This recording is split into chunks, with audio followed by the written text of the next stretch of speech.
अरिहन्ताणम्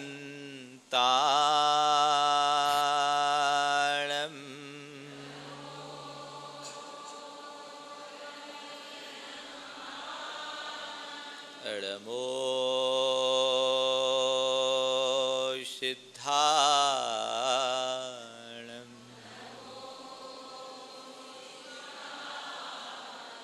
नमो आयरियाणम्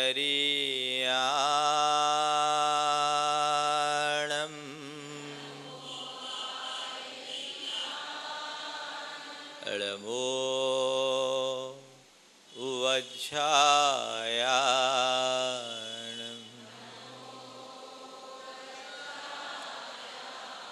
नमो लोये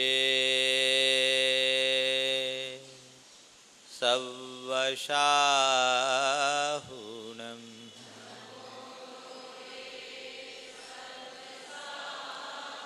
ऐसो पंचनमो यारो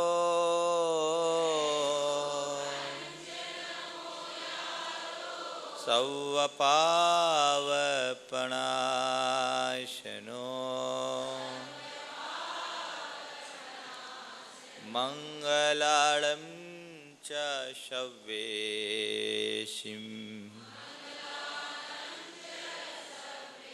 पढ़े मम होय मंगलम। जय बोलो देवादिदेव 1008 श्री भगवान महावीर स्वामी की, अहिंसा परमो धर्म की, परम पूज आचार्य गुरुवर श्री विद्यासागर जी महाराज।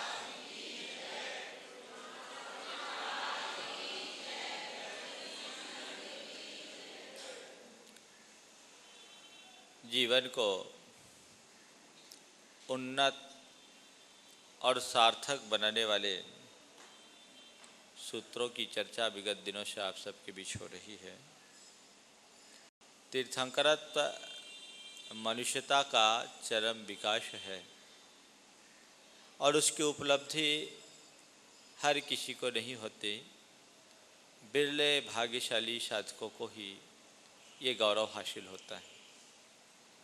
और उसके कारणों की चर्चा करते हुए विगत दिनों हमने विचार किया कि प्राणी मात्र के प्रति सद्भावना रखना, विनम्रता को आत्मसात करना और अपने व्रत और शील का निर्दोष पालन करना आत्मा की उन्नति का एक बहुत बड़ा आधार है।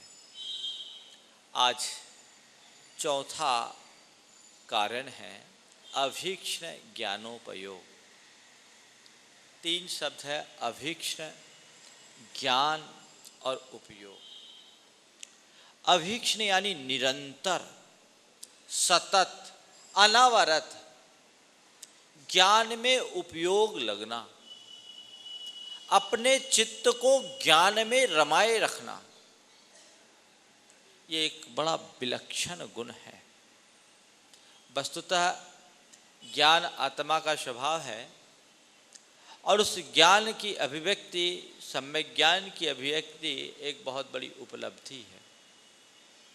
ज्ञान के माध्यम से ही हम अपने जीवन का कल्याण कर सकते हैं। आज हमारे जीवन में जो भी वैशिष्ट है वह सब ज्ञान के कारण ही है। संसार में 2 तरह के प्राणी जीते हैं, एक ज्ञानी और एक अज्ञानी। दोनों की जीवन में बहुत बड़ा अंतर होता है। ज्ञानी संसार में रहते हुए भी स्वयं में रमता है और अज्ञानी भोगों के कीच में लिप्त होकर अपने जीवन को मलिन बना लेता है। ज्ञान संपन्न होने का मतलब ऐसी दृष्टि से संपन्न हो जाना जो संसार में रहते हुए भी हमें सांसारिकता से मुक्त बनाए रखे, सबके बीच रहते हुए भी स्वयं में रमे रहने की कला प्रदान कर दे। ज्ञान की बड़ी महिमा है और ऐसा कहा जाता है ज्ञान शून्य जो व्रत आचरण किया जाता है उसका कोई अर्थ नहीं है और ज्ञान मूलक क्रियाएं हमें बहुत ज़्यादा फलवान बनती है। शास्त्रकारों ने लिखा है कि जम अन्नानि कम्मम खवेदि बहुसस्स कोडि ही भावसस्स कोडि ही तम नानी तिहि गुत्तो खवेदि उस्सास मित्तेन।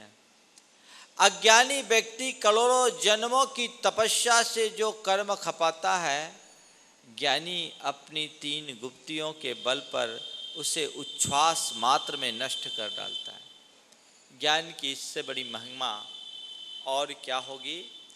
ज्ञान वह तत्व है जो हमारे कल्याण का पथ प्रशस्त करता है, जिसके बल पर कल्याण की प्राप्ति होती है।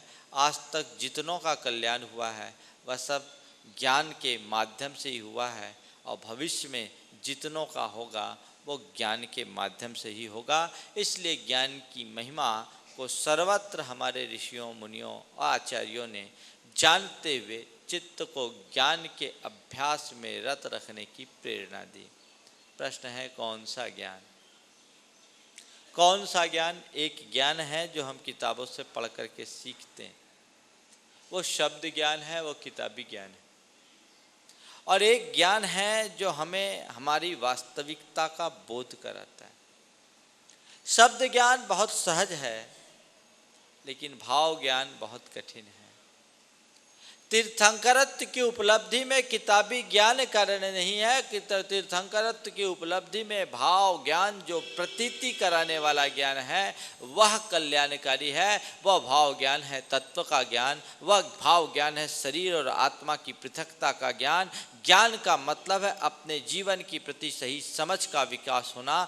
ज्ञान की उपलब्धि का मतलब है सही विवेक को उपलब्ध कर लेना। ज्ञान को प्रकट करने का मतलब है हे और उपादेय को जान लेना। ज्ञान को प्रकट कर लेने का मतलब है कर्तव्य और अकर्तव्य को पहचान लेना। जो शरीर और आत्मा की भिन्नता को जानने वाले हैं, जो आत्मज्ञानी हैं, सच्चे अर्थों में वही ज्ञानी है। आचार्य कहते हैं आत्मज्ञानम स्वयं ज्ञानम अन्यत् ज्ञानम करोषि किम। वस्तुतः आत्मज्ञान ही सही ज्ञान है, बाकी ज्ञान तो केवल ज्ञान है, वह सूचनाओं का संग्रह है। उस ज्ञान से हमारा कल्याण नहीं, लेकिन आत्मज्ञान से ही हमारा कल्याण है। आज दुनिया में बहुत बड़े बड़े पंडित देखने को मिलते हैं जिनको हम ज्ञानी समझते हैं। उनके पास किताबी ज्ञान होगा, लेकिन वस्तुतः ज्ञान जब तक आचरण में नहीं ढलता तब तक वो हमारे लिए कल्याण का कारण नहीं होता। आचरण रहित ज्ञान को बकरी के गले में लटकने वाले स्तन की तरह कहा गया है, जो देखने में दिखता जरूर है लेकिन न तो उसकी कोई शोभा होती है न कोई उपयोगिता होती है। इसलिए उस परम ज्ञान की उपलब्धि और उसकी भावना सतत एक धर्मात्मा के मन में बनी रहती है, जिसके बल पर वह अपने जीवन का पथ प्रशस्त करता है। वह ज्ञान है आत्मज्ञान, वह ज्ञान है भेद विज्ञान। शब्द ज्ञान के साथ साथ भाव ज्ञान की भावना बहुत जरूरी है। मैं ये नहीं कहता आपसे कि शब्द ज्ञान मत करो, पर ज्ञान की आराधना केवल बौद्धिक विकास के लिए न होकर ज्ञान की आराधना आत्मिक उन्नति की दृष्टि से करना ही सार्थक होता है। बौद्धिक ज्ञान प्राप्त करने वाला पंडित हो सकता है, लेकिन आत्मज्ञानी नहीं। पंडित होना और बात है, ज्ञानी होना और बात है। पंडित वो है जिसने किताबी ज्ञान हासिल किया है, और ज्ञानी वो है जिसने ज्ञान की अनुभूति की है। वस्तुतः ज्ञान ही वह एक गुण है जिसके बल पर हम अपने आत्मा का सच्चा अनुभव कर सकते हैं। हम सुख दुख आदि की जितनी भी प्रतीति करते हैं वह ज्ञान के बल पर ही करते हैं। सही ज्ञानी, सम्यक ज्ञानी, जिसने अपने जीवन की वास्तविकता को समझ लिया है, उसके जीवन में ये सब चीज़ें सहज हो जाती है, और अज्ञानी रोते रोते अपनी जिंदगी को काटने में मजबूर हो जाता है। संत कहते हैं इस ज्ञान की महिमा को समझो, इस ज्ञान की गरिमा को समझो और उसके अनुरूप अपने जीवन को ढालने की कोशिश करो। अभीक्ष्ण ज्ञानोपयोग, हर क्षण ज्ञान की भावना, हर क्षण ज्ञान में अपना उपयोग लगे रहना, अपने स्वभाव की तरफ अपनी दृष्टि बनाए रखना, और इसमें सहायक शास्त्रों का अध्ययन और अनुशीलन करना। बंधुओं, शास्त्र का अध्ययन निरर्थक नहीं है। शास्त्र के अध्ययन से आत्मज्ञान होता है। यदि हम शास्त्र को पढ़ते हैं, समझते हैं उसके भाव को आत्मसात करने की कोशिश करते हैं तो वो हमारे लिए कल्याणकारी बन जाता है। शास्त्र के अध्ययन से हम बहुत सारी बातें सीख सकते, समझ सकते हैं। शास्त्र के माध्यम से हमें वह सब कुछ पता लग जाता है जिसे हम दुनियावी शिक्षाओं से प्राप्त नहीं कर पाते। आज का युग तो बहुत विकास का युग है और बौद्धिक क्षेत्र में मनुष्य ने बहुत अधिक विकास किया, मनुष्य का ज्ञान बढ़ा है, पर संत कहते हैं वह ज्ञान यहाँ प्रयोजनीय नहीं है, यहाँ सम्यक ज्ञान से प्रयोजन है। एक ज्ञान है जो हमें संसार की चीज़ें उपलब्ध कराता है। आज व्यक्ति पढ़ लिख कर के योग बन जाता है, धन पैसा कमा लेता है, प्रतिष्ठा अर्जित कर लेता है और चीज़ों को एकत्रित कर लेता है। यह अर्थकरी विद्या है। यहाँ पर उस ज्ञान से कोई प्रयोजन नहीं, यहाँ तो अध्यात्म की बात है। अध्यात्म शास्त्र उस ज्ञान की बात करता है जिस ज्ञान से जीवन के कल्याण का संबंध जुड़ा हुआ है। अर्थकरी विद्या हमें सब कुछ दे सकती है, लेकिन उस विद्या के बल पर शांति, संतुष्टि और आनंद की अनुभूति नहीं हो सकती। शांति, संतुष्टि और परम आनंद को उपलब्ध कराने वाला ज्ञान सम्यक ज्ञान है जो अध्यात्म के बल पर प्रकट होता है। और इसीलिए हमारे संतों ने कहा सा विद्या या विमुक्ते, वही ज्ञान ज्ञान है जो तुम्हें मुक्त करा दे, जो तुम्हारा कल्याण करा दे, जो तुम्हारा उत्थान करा दे। इसलिए हमारी संस्कृति में उस ज्ञान की महिमा गाई गई, उस ज्ञान की गरिमा को समझा गया और उस ज्ञान का अर्जन करने के लिए सतत प्रेरणा दी गई कि तुम और कुछ जानो या न जानो, लेकिन अपने स्वरूप को जानने की कोशिश करो। हो सकता है एक पढ़ा लिखा आदमी भी अज्ञानी बना रहे और एक अनपढ़ आदमी भी ज्ञानी बन जाए, क्योंकि पढ़ा लिखा होना अलग बात है और ज्ञानी होना अलग बात है। बंधुओं, पढ़ लिख करके हम बौद्धिक विकास कर सकते हैं, पर ज्ञानी होना संभव नहीं है। एक दो शब्द हैं, एक मूर्खता और दूसरी मूढ़ता। मूर्खता और मूढ़ता, आदमी पढ़ लिख करके मूर्ख से समझदार हो सकता है पर मूढ़ से ज्ञानी नहीं। मूर्ख वो है जो निरक्षर है, जिसे कुछ आता नहीं, जाता नहीं, और वह अक्षर ज्ञान प्राप्त करके मूर्ख से ज्ञानी हो, विद्वान बन सकता है, लेकिन मूढ़ से ज्ञानी नहीं। मूढ़ वो है जो अपने स्वरूप को न जाने, मूढ़ वो है जो अपने स्वभाव को न जाने, मूढ़ वो है जो अपने आत्मा से अनभिज्ञ है, और ज्ञानी वो है जो अपने आत्मा को जानता है। ज्ञानी वो नहीं जिसे बहुत सारी जानकारियां हासिल है, ज्ञानी वो है जिसे अपने स्वरूप का पता है। वस्तुतः आत्मज्ञानी को ही ज्ञानी कहा है। शरीर से भिन्न आत्मा को जानने वाला ही यथार्थ पंडित कहलाता है, यथार्थ ज्ञानी कहलाता है। ऐसे ज्ञानी तो संसार में बहुत रहते हैं, लेकिन आत्मज्ञानी दुर्लभ होते हैं। हमारे देश में ऐसे बहुत सारे लोग रहे जो कभी किसी स्कूल में नहीं पढ़े, जो किसी विद्यालय में नहीं पढ़े, अनपढ़ हुए हैं, लेकिन वे ज्ञानी रहे, अपनी साधना की गहराई में डूबे, और वो जो लिख करके गए हैं आज बड़े बड़े ज्ञानियों को उनसे राह मिल रही है। आज के तथाकथित विद्वान उन पर शोध कर रहे हैं। बंधुओं, ये शोध है और वो बोध है। भीतर का बोध जब प्रकट होता है तो आत्मा की शोध होती है। संत कहते आत्मा की शोध करने की भावना निरंतर बनाए रखना चाहिए कि उस ज्ञान की प्राप्ति मेरे भीतर कैसे हो। उसी दृष्टि से शास्त्रों का अध्ययन करना, उसी दृष्टि से शास्त्रों का अनुशीलन करना, ये एक माध्यम है, एक मार्ग है। आज हमें दुनिया की बातें सीखने और सिखाने के अनेक साधन हैं, लेकिन आत्मा के कल्याण का मार्ग बताने वाले निमित्त बहुत थोड़े हैं। वो निमित्त हम प्राप्त कर सकते हैं, उसको हम सीख सकते हैं जिनवानी के माध्यम से, बशर्ते सीख को हम अपने जीवन में उतारने की कोशिश करें। वस्तुतः ज्ञान ही वह नौका है जिसके माध्यम से हम संसार के सागर से पार उतरने में समर्थ हो सकते हैं। हम उसे समझें, उसे आत्मसात करने की कोशिश करें और अपने जीवन को उसी अनुरूप ढालने की में हम लग जाएं तो हमारा सारा कार्य हो सकता है। बहुत सारे लोग हैं जो ज्ञान की महिमा की बातें करते हैं, ज्ञान की आराधना की चर्चा करते हैं। उनको अभीक्ष्ण ज्ञानोपयोगी मानने का भ्रम मत मानना, कल पालना, जो दिन रात पुस्तकों में अपनी निगाहें गड़ाए रखते हैं। वो पुस्तकों में अपनी निगाहें तो गड़ाए हैं, लेकिन अपने जीवन में कुछ नहीं है। किताब पर निगाह है, स्वयं पर निगाह नहीं। ज्ञानी वो है जिसकी निगाह खुद पर होती है, ज्ञानी वो नहीं जो दूसरों पर निगाहें रखे।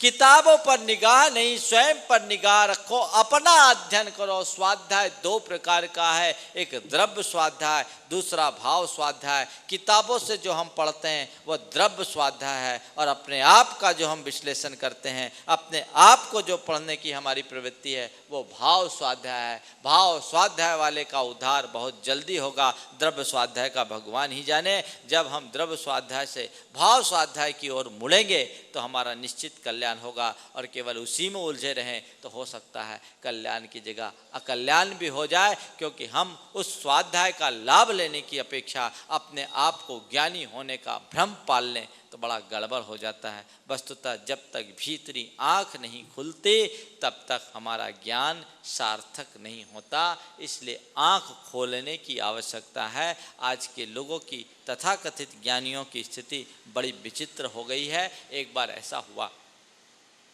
एक अंधा आदमी अपने मित्र के पास मिलने के लिए गया। मित्र आँख वाला था, बड़ा ज्ञानी था। मिलने के लिए गया, काफ़ी चर्चाएं हुई, और जब सांझ ढलने लगी तो अंधे ने कहा, भाई अब मुझे जाने दो, अंधेरा हो जाएगा, मैं अंधा आदमी, मुझे कुछ दिखता नहीं है, इसलिए मुझे तो दिन में ही निकल जाने दो ताकि मैं सकुशल अपने घर पहुंच जाऊं। उसने कहा, चिंता मत करो, तुम यहाँ से जाना, कोई दिक्कत नहीं होगी। बोले क्या? मैंने भी इंतजाम कर दिया। बोले क्या है? बोले मैं तुम्हें एक लालटेन थमा दूंगा,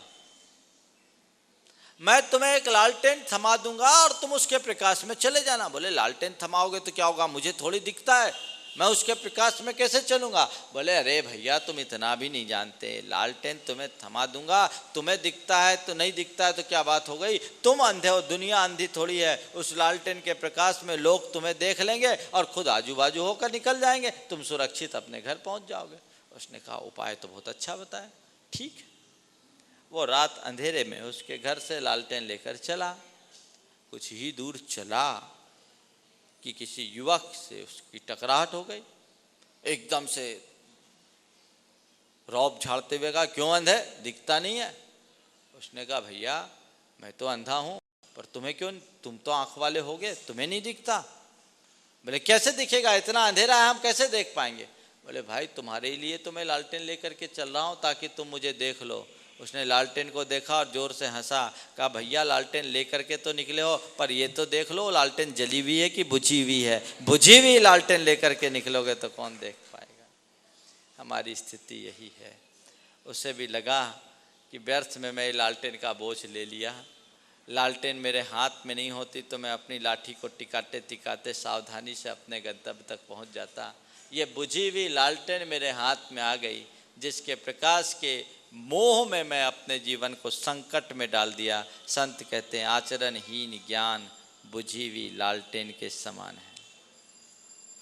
आचरणहीन ज्ञान बुझी हुई लालटेन के समान है, जिसका प्रकाश कहीं नहीं फैल सकता, वो किसी के कल्याण का कारण नहीं बन सकता। इसलिए अपने ज्ञान को आचरण में ढालने का प्रयत्न और भाव अभीक्ष्ण ज्ञानोपयोगी में निरंतर बना रहता है। वो भाव श्रुतात्मक परिणति में ऐसा खोया रहता है कि मत पूछो। उसे अपने स्वरूप का वास्तविक बोध होता है, और उसी स्वरूप बोध की स्थिति में उसकी अंतर्लीनता ऐसी बढ़ती है जो उसे एक समय तीर्थंकरत्व जैसे गरिमापूर्ण पद को प्रदान करने में समर्थ हो जाती है। बंधुओं, तीर्थंकरत्व तो बहुत आगे की चीज़ है। हम अपने कल्याण के बात ही सुनिश्चित कर लें तो हमारा सब कुछ हो जाएगा। इसलिए ज्ञान प्राप्त करने की भावना हमेशा होनी चाहिए।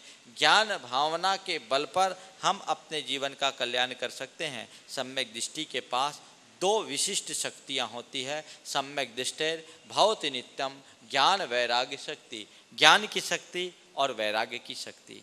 हम ज्ञान से संपन्न हों और वैराग्य को साथ लेकर के चलें, निश्चित हमारा कल्याण होगा।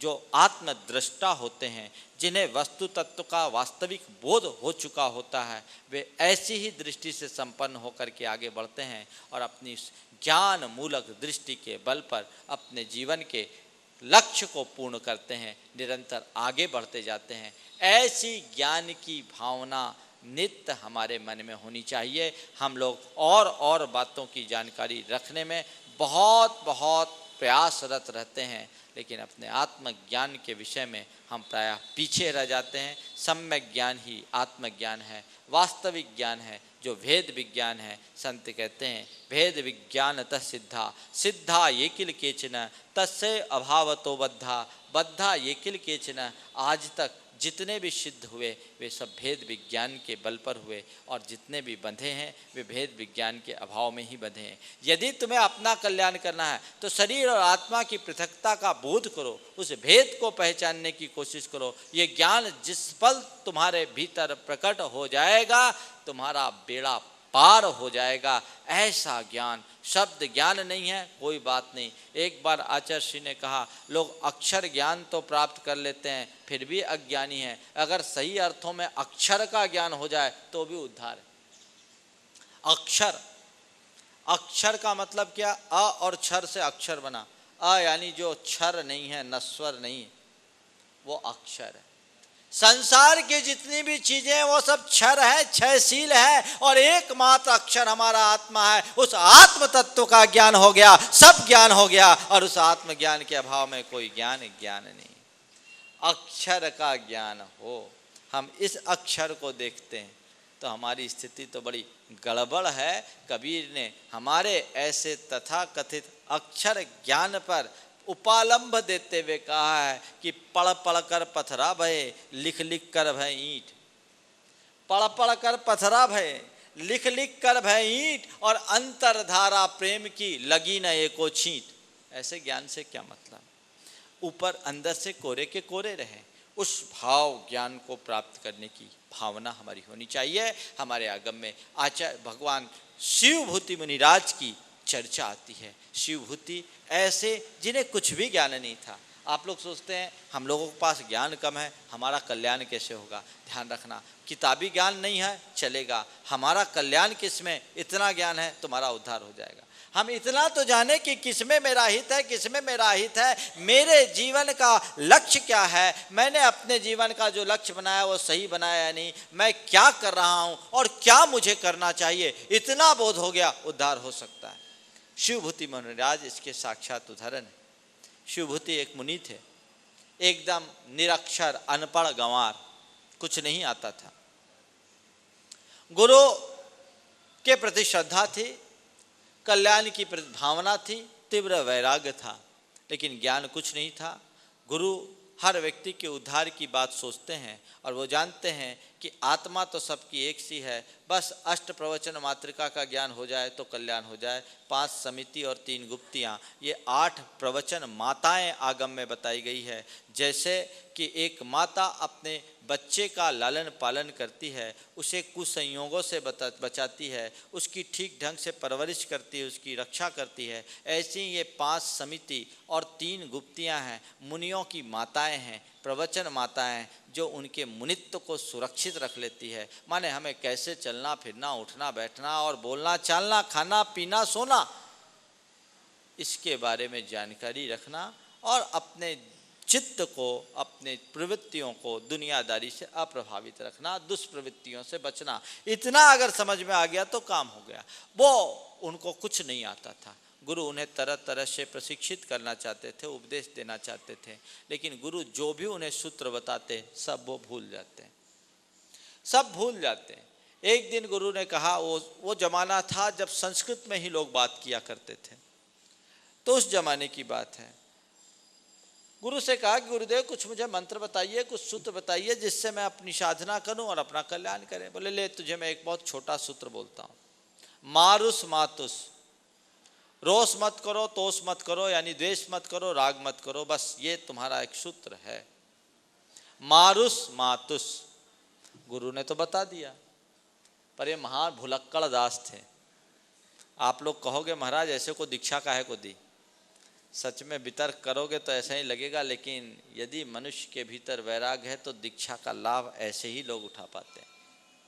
वे चले जा रहे थे आहार को, और दिमाग में गुरु का मंत्र ध्यान में आ रहा था। गुरु ने क्या कहा, मारुस मातुस, पर एकदम भूल गए। गुरु ने क्या बोला पता ही नहीं। निकले आहार को पर ध्यान है गुरु के द्वारा दिए गए सूत्र का, भूल गए कौन सा सूत्र गुरु ने बताया। अब मैं क्या कहूं, कैसे करूं, कुछ समझ में नहीं आ रहा। देखते हैं कि तालाब के किनारे एक महिला उड़द दाल के छिलके और दाल को अलग अलग कर रही। संस्कृत में उड़द को मांस बोलते हैं और छिलके को तुस। भोले भंडारी तो थे ही, खड़े हो गए उस महिला के पास। अब पूछा, बहन तुम क्या कर रही हो? उसने कहा, तुस मासम भिन्नामी, मैं छिलके और दाल को अलग अलग कर रही हूं, तुस को और मांस को अलग कर रही हूं। अरे कहा, ठीक यही तो कहा था मेरे गुरु ने, यही तो सूत्र दिया था जिसे मैं भूल गया। अरे तुस यानी ये शरीर का छिलका और मांस यानी आत्मा। तुस मांस भिन्नम, तुस मांस भिन्नम, तुस मांस भिन्नम। आहार का विकल्प छोड़े, एक तरफ बैठ करके ध्यान में निमग्न हुए और तुस मांस भिन्नम के उच्चारण मात्र से उन्हें केवल ज्ञान की उपलब्धि हो गई, वे मुक्ति के अधिकारी हो गए। ये भाव ज्ञान की बात है। वस्तुतः ऐसे ज्ञान की अभिव्यक्ति केवल उनके जीवन में हो सकती है जिनके अंदर आत्मा के कल्याण की प्रबल उत्कंठा हो, ललक हो। हमारा कल्याण कैसे हो, हम अपने जीवन का उद्धार कैसे करें? अनंत काल व्यतीत हो गया इस संसार में भटकते हुए। इस संसार से पार होने का मार्ग कैसे, कब खुलेगा, कैसे मेरा उद्धार होगा? जब मन में ऐसी भावना जगती है तो एक अलग प्रकार का संवेग जागृत होता है, जिसकी चर्चा मैं आपसे कल करूंगा। और उस संवेग के बल पर व्यक्ति अपनी सारी दुर्बलताओं को दूर करने में समर्थ हो जाता है और आत्म कल्याण का अधिकारी बन जाता है। वो है वैराग्य से ही ज्ञान की शोभा है। हम अपने ज्ञान को तदनुरूप ढालने की कोशिश करें। कागजी ज्ञान, किताबी ज्ञान तो बहुत हो जाता है, तोता रटंत जिसको बोलते हैं। कुछ लोग हैं, तोते को रटा दिया जाता है। एक तोता था, उसको रटा दिया गया कि देखो बहेलिया आएगा, जाल फैलाएगा, ललनी लटकाएगा, तोते आएंगे, उसमें बैठेंगे और फंस जाएंगे, हमें उस पर नहीं बैठना। तोते रट लिए, उड़ रहे थे, देखा एक जगह दाना पड़ा हुआ था, उधर जाल बिछा था, वो आकर बैठ गए, ललनी में झूलने लगे। अब वो पकड़े पकड़े भी तोते यही गा रहे हैं, बहेलिया आएगा, जाल फैलाएगा, ललनी लटकाएगा, तोते बैठेंगे, उसमें फंस जाएंगे, इसलिए हमें उड़ जाना है। लेकिन उड़ने की बोध, उड़ने की दृष्टि उनके अंदर प्रकट नहीं हो रही है, उड़ने का भाव उनके भीतर नहीं जाग रहा है। ऐसा तोता रटंत से काम नहीं चलेगा। तोता रटंत मत करो, आत्मविद्या के विशारद बनने का भाव रखो। एक बार ऐसा हुआ, एक पंडित थे, ज्ञानी थे और ज्ञान ही उनका व्यवसाय था। तो बहुत बार कई चीज़ों में वो अटक जाते थे और जब अटकते थे तो उनका अभिमान बहुत प्रभावित होता था कि इससे तो मेरे ज्ञान को की पोल खुल रही है। एक दिन वो बाजार में गए तो एक बहेलिया, एक तोता बेचने के लिए आया। उसे एक विशेष प्रकार के पिंजड़े में रखा हुआ था।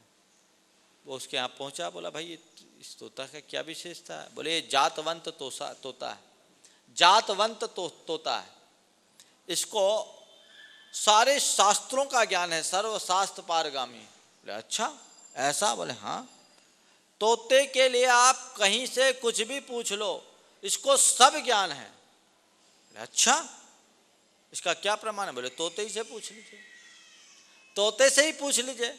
उस पंडित ने तोते से पूछा, क्यों भाई ये सही कहता है? तो उसने कहा अत्र का संदेह हो, इसमें क्या संदेह? उसने कहा भाई ये तोता तो बड़े काम का है, इस तोता को यदि मैं ले लूं तो मेरी जो शास्त्रीय समस्याएं रहती है सबका समाधान हो जाएगा।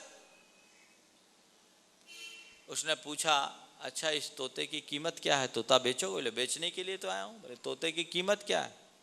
उसने कहा इस तोते की कीमत 10,000 रुपये। 10,000 तो बहुत ज़्यादा है भाई। बोले देखो भाई इस तोता ये साधारण तोता नहीं है, असाधारण तोता है, इसकी कीमत 10,000 ही। नहीं नहीं 10,000 ज़्यादा है, आप तोता से ही पूछ लो कीमत सही है कि नहीं। उसने कहा क्या ये तुम्हारी कीमत सही बता रहा है? बोले अत्र का संदेह, इसमें क्या संदेह? उसको विश्वास हो गया इस तोते की कीमत तो 10,000 है। 10,000 रुपया दिया और चला। उसके लिए तो बहुत सस्ता सौदा था। बोले अब तो मेरा कारोबार बहुत बढ़िया चलेगा। अब कोई आए, कुछ बात सोचा कि अब कोई आएगा तो बोलूँगा कि इसका समाधान मुझसे क्यों पूछते हो, मेरे तोते से पूछ लो। अब वो एक बार कुछ शास्त्रीय मीमांसा में लगा हुआ था और उसके मन में एक प्रश्न उठा, शंका जाहिर हुई। वो शंका जाहिर हुई कि आत्मा का स्वरूप सर्वव्यापी है या अव्यापी। तो उसने पूछा, सोचा तोते से पूछ ले, और तोते से पूछा क्या आत्मा सर्वव्यापी है? उसने कहा अत्र का संदेह हो। ठीक, थोड़ी देर बाद फिर मन में आया कि सर्वव्यापी तो नहीं है, देहव्यापी भी कहते हैं। बोले बहुत से लोग आत्मा को देहव्यापी कहते हैं, क्या ये सही है? अत्र का संदेह हो। तो पंडित का दिमाग खटका। बोला अभी बोल रहा अत्र का संदेह हो कि सर्वव्यापी में भी अत्र का संदेह हो और देहव्यापी में भी अत्र का संदेह हो। कुछ समझ में नहीं आता। पंडित को कुछ रहस्य समझ में आया। बोला ये तो बड़ा गड़बड़ है। उसने तोते से पूछा भैया तुम्हें कुछ नहीं आता? बोले इसमें क्या संदेह? बोले तुम्हें लेके मैं ठगा गया, इसमें क्या संदेह।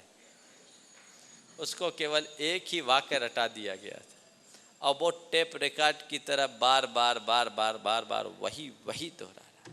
इससे काम नहीं चलेगा। ज्ञान की भावना मन में निरंतर बनी रहनी चाहिए।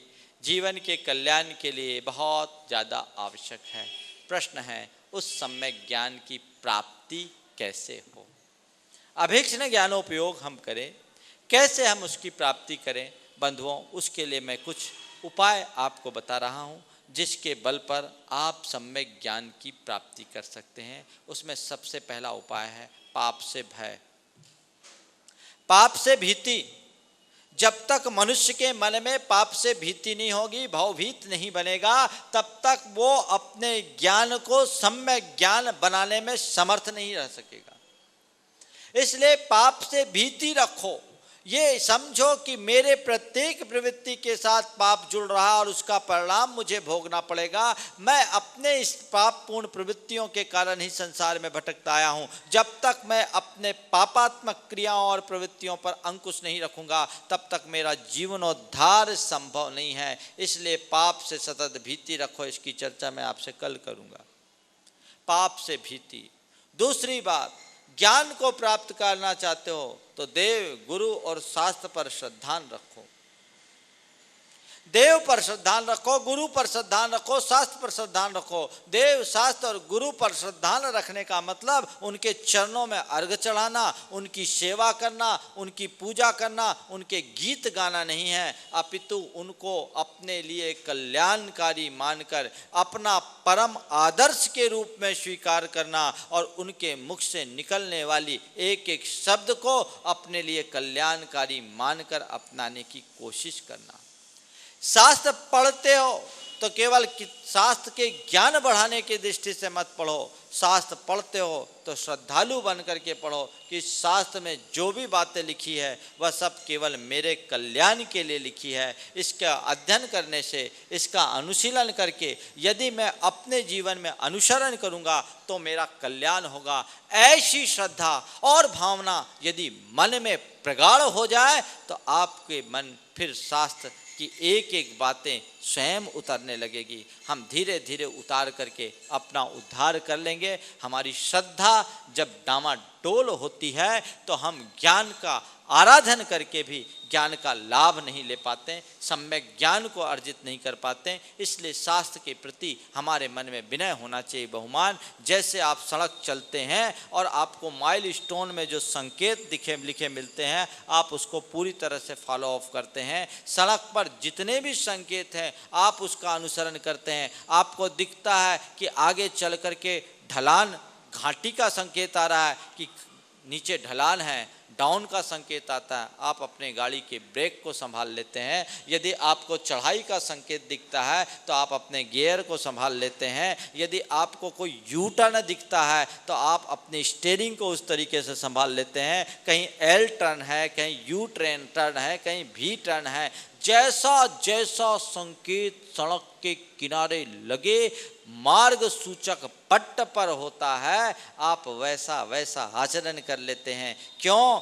कि आपको विश्वास है कि ये संकेत सही है, और इस संकेत का उल्लंघन करूंगा, उपेक्षा करूंगा तो एक्सीडेंट हो जाएगा।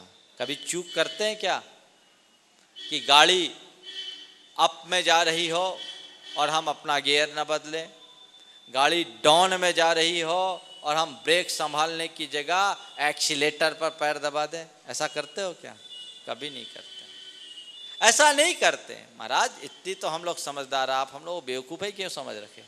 वाकई में बहुत समझदार हैं, पर जैसी समझदारी बाहर दिखाते हो वैसी समझदारी भीतर दिखाए होते तो मझधार में नहीं होते। हम बाहर तो बहुत समझदार हैं, भीतर एकदम नासमझ बने हुए। संत कहते हैं भीतर से समझदार बनो। हो सकता है मार्ग संकेत और मार्ग सूचक पट्ट के निर्देशों का उल्लंघन करने के बाद भी तुम दुर्घटनाओं से बच जाओ, पर जिनवानी के संकेतों का उल्लंघन करने वाला कभी नहीं बच सकता, वो दुर्गति का पात्र हुए बिना रह नहीं सकता। इसलिए शास्त्र के वचनों पर, गुरुओं के वचनों पर श्रद्धान रखने वाला व्यक्ति आत्मज्ञानी होता है, भेद विज्ञानी होता है, उसका सम्यक ज्ञान पुष्ट और प्रौढ़ हो जाता है। ऐसा श्रद्धान हमारे मन में होना चाहिए। तीसरा सम्यक ज्ञान की प्राप्ति का है ज्ञानियों की संगति करें, ज्ञानी जनों के संगति में आए। ऐसे ज्ञानी जन जिनके जीवन में ज्ञान और वैराग्य दिख रहा है, जिनका चरित्र उज्ज्वल है, जिनके परिणाम निर्मल है, जिनका विषयों से वैराग्य है, आसक्ति घट गई है, उनके संपर्क में रहने से हमें प्रेरणा मिलती है। गुरुओं का संपर्क हमें यही तो सिखाता, उनसे और क्या मिलेगा? गुरुओं के पास आओगे तो दुकान चलाने के गुरु तो उनसे मिलेंगे नहीं, व्यापार बिजनेस चलाने के उनसे कोई मार्ग नहीं मिल सकते। उनके संपर्क में आकर यदि तुम प्राप्त कर सकते हो तो अपने जीवन जीने की कला सीख सकते हो। उनके संपर्क में आकर के यदि तुम कुछ ग्रहण कर सकते हो तो केवल सम्यक ज्ञान को प्राप्त कर सकते हो। वस्तुतः ज्ञान हमारे भीतर है, उस ज्ञान को जगाना भर की देर है। अभी हमारा जो ज्ञान है वो प्रसुप्त है, उस ज्ञान को जब हम प्रबुद्ध कर देते हैं, जागृत कर देते हैं तो सारा कार्य हो जाता है। गुरुजन हमें और कुछ नहीं देते, हमारी सोई हुई चेतना को जगा देते हैं, झकझोर देते हैं, और जब व्यक्ति जाग जाता है तो उसकी सारी जो विपरीत प्रवृत्तियां हैं वह सब स्वतः नष्ट हो जाती है। ऐसी जागरूकता हमारे अंदर होनी चाहिए। और चौथी बात जो है, सम्यक ज्ञान को प्राप्त करना चाहते हो तो ज्ञान और ज्ञानवंतों के प्रति विनय का भाव रखो। विनयात विद्या विनयेन प्राप्नोति, विद्या विनय से प्राप्त होती है। ज्ञान अगर प्राप्त करना चाहते हो तो अपने जीवन को विनयशील बनाने की कोशिश करो। जितना में जीवन में जितना विनय होगा, जितना बहुमान होगा, ज्ञान और ज्ञानवानों की आप जितनी ज़्यादा कद्र करोगे, आपके जीवन का उत्थान उतनी ही तत्परता से होगा। ऐसा जीवनोत्थान हम सबका हो सके, हम अपने जीवन के कल्याण के पथ को प्रशस्त कर सकें, ऐसी हमारी भावना निरंतर बनी रहनी चाहिए। अभीक्ष्ण ज्ञानोपयोग, ज्ञान स्वरूपी आत्मा में अपने उपयोग को लगाओ, उस सम्यक ज्ञान की आराधना में अपने चित्त को लगाओ। गोरख धंधे में उलझने की जगह अपने कल्याण के मार्ग को हम कैसे ग्रहण कर सकें, ऐसा प्रयास यदि निरंतर बना रहे तो सारा कार्य होता है। स्वाध्याय भी आप कीजिए, लेकिन स्वाध्याय करने के साथ अपने जीवन में उतारिए। तिलक जी बहुत अच्छी बात कहा करते थे, लोकमान्य तिलक, कि मैं नरक में भी अच्छी पुस्तकों को पसंद करूँगा, मैं नरक में भी अपने साथ अच्छी पुस्तकें रखना पसंद करूँगा, क्योंकि वो पुस्तकें मेरे पास रहेगी तो नरक को भी स्वर्ग बना देगी। यदि मनुष्य के पास दृष्टि है, श्रद्धा है, तो सारा कार्य हो सकता है। श्रद्धाहीन व्यक्ति का ज्ञान कल्याणकारी नहीं होता। ऐसी श्रद्धा, ऐसी भावना हमारे मन में बनी रहे। भगवान से रोज़ यही कामना करो कि हे प्रभु, ऐसी भावना मेरे मन में जगे, अभीक्ष्ण ज्ञानोपयोग की मेरी परिणति आए और प्रवृत्ति आए, जिससे मेरे जीवन का कल्याण हो सके, मैं अपनी आत्मा का उत्थान कर सकूं। बंधुओं, 16 कारण भावना, अभी तो 16 कारण के व्रत चल रहे हैं। बहुत सारे लोग व्रत भी कर रहे हैं कि केवल व्रत करने से 16 कारण नहीं होंगे। ये भावनाएं भाव और 16 दिन या महीना भर भाने मात्र से काम नहीं चलेंगे। जीवन पर्यंत ऐसी भावना भाव भाते जाओ, भाते जाओ, भाते जाओ, और कहीं तुम्हारा दांव लग गया तो बेड़ा पार होने में देर नहीं है। ये भावनाएं भावनाशनी हैं, विशिष्ट पुण्य के संचय की हेतु है, पाप क्षय के निमित्त है। इससे हमारी आत्मा की पात्रता बढ़ती है, पवित्रता बढ़ती है, परिणामों की उज्ज्वलता बढ़ती है, जिससे जीवन में संयम, संतुलन और शांति की उपलब्धि होती है। ये सब हमारे जीवन में घटित हो, इसी शुभ भावना के साथ समय आप सबका पूरा हो गया है। मैं अपनी वाणी को यहीं पर विराम दे रहा हूँ। बोलिए परम पूज्य आचार्य गुरुवर श्री विद्यासागर जी महाराज। बोलिए परम पूज्य 108 मुनिवर श्री प्रमाण सागर जी महाराज।